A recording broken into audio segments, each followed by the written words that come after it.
अस्सलाम वालेकुम dear students, welcome to my YouTube channel mix information. Students, जिस तरह से आप लोग जानते हैं मैट्रिक, एफए एंड आईकॉम के एग्ज़ाम स्टार्ट होने वाले हैं 5 मार्च से। तो बहुत से स्टूडेंट्स ऐसे हैं जो कि जॉब करते हैं, उस सिलसिले में वो अपने एग्ज़ाम को टाइम नहीं दे पाते, एग्ज़ाम की तैयारी प्रिपरेशन अच्छे तरीके से नहीं कर सकते।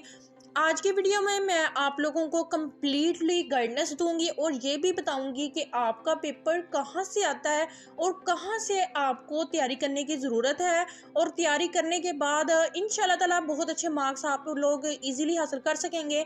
वीडियो में आगे जाने से पहले मेरे यूट्यूब चैनल को सब्सक्राइब कर लीजिए ताकि मेरी नई आने वाली वीडियोज़ आपको मिलती रहें।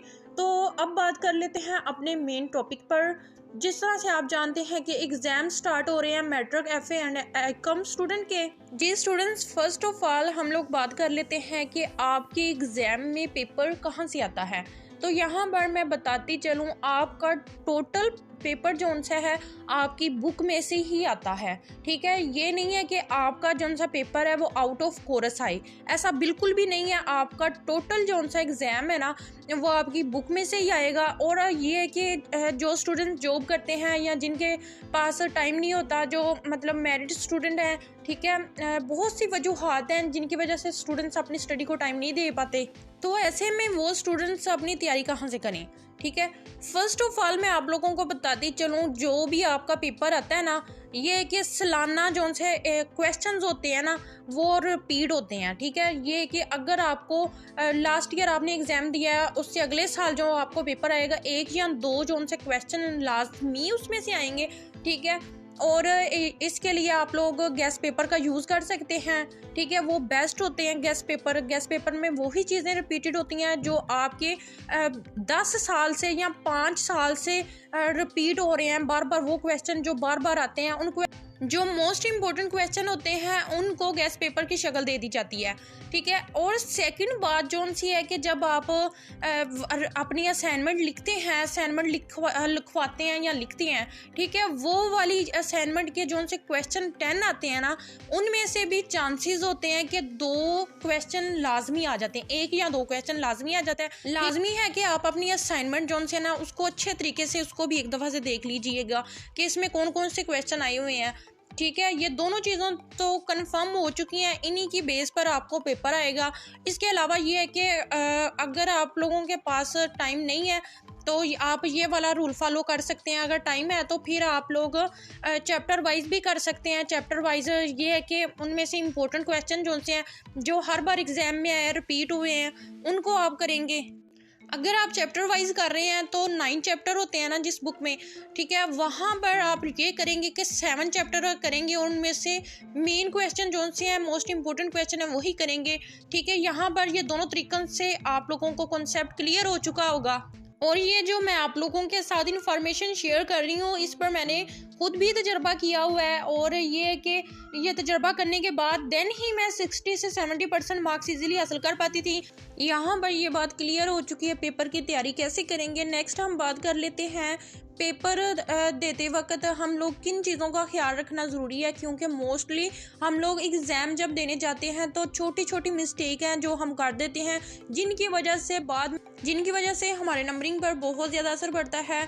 फर्स्ट ऑफ ऑल आप लोगों को बताते चलूँ, जब भी आप एग्जामिनेशन सेंटर में जाते हैं एग्ज़ाम देने के लिए तो आप अपने टाइम पर पहुंचा करें, लेट नहीं पहुंचा करें, क्योंकि इससे ये होता है अगर आप लेट पहुंचोगे तो पेपर तो अपने एग्जैक्ट टाइम पर शुरू होगा। ठीक है, अगर आप लेट जाओगे तो लेट पेपर स्टार्ट करोगे तो ये कि इस तरह आपके टाइमिंग जो है ना वो इशू क्रिएट हो जाएगा। ठीक है, सेकंड नंबर पर ये है, और एक क्वेश्चन को आपने 5 से 6 जो से पेज हैं वो लाजमी देने हैं। ठीक है, और ये है कि जब भी आप क्वेश्चन स्टार्ट करेंगे तो मार्कर का यूज़ लाजमी करना है और पॉइंट वाइज लिखना है। कोई भी क्वेश्चन आपने करना है उसको पॉइंट वाइज करना है। पहले उसका एक मटेरियल लिख देना है, ठीक है, उसके बाद उसको पॉइंट वाइज करना है। पॉइंट वाइज करने के लिए कम से कम उसके पॉइंट 7 से 8 पॉइंट उसके लाजमी होने चाहिए।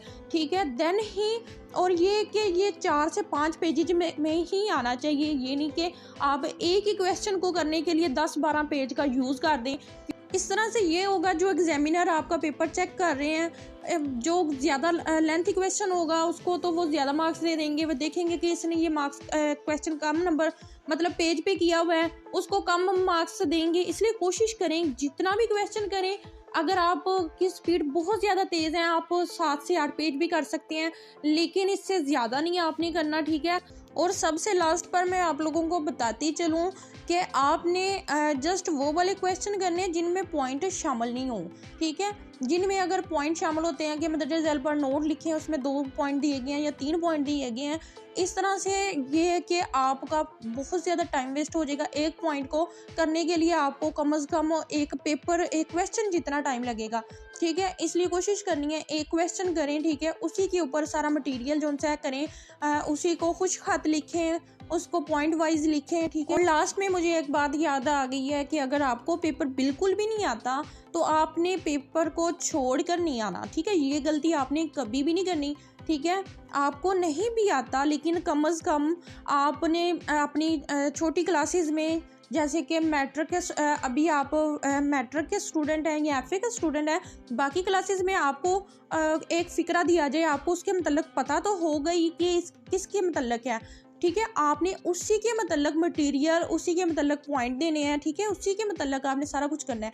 यानी कि अगर आपको मस्जिद के बारे में पूछा जाए तो आप रोज़े के बारे में लिख दें, इस तरह की गलती नहीं करनी, ठीक। अगर आप क्वेश्चन छोड़ कर आओगे तो डेफिनेटली आपको उसका एक भी नंबर नहीं मिलेगा, ठीक है। लेकिन अगर आप अपने क्वेश्चंस के रेलिवेंट उसका मटेरियल जो उनसे ऐड करोगे तो इंशाल्लाह ताला, अगर 20 नंबर का क्वेश्चन है, कम से कम आपको 10-11 नंबर तो उसके मिल जाएंगे जो आपको क्वेश्चन नहीं आता होगा, ठीक है। लेकिन अगर आपने उसको स्किप कर दिया तो आपका ये वाला जो सा नंबर है ना, वो बिल्कुल भी नहीं मिलेगा, ठीक है। जिस स्टूडेंट्स, आई होप आप लोगों को अच्छे से समझ आ चुकी होगी। आपने इन रूल को फॉलो करके अपनी प्रिपरेशन भी करनी है और एग्ज़ाम में इन चीज़ों का ख्याल रखना है, तो इंशाल्लाह ताला आपके 100 में से 70 से 80 प्लस मार्क्स ईजिली आ जाएंगे। मिलते हैं नेक्स्ट वीडियो में, तब तक के लिए अल्लाह।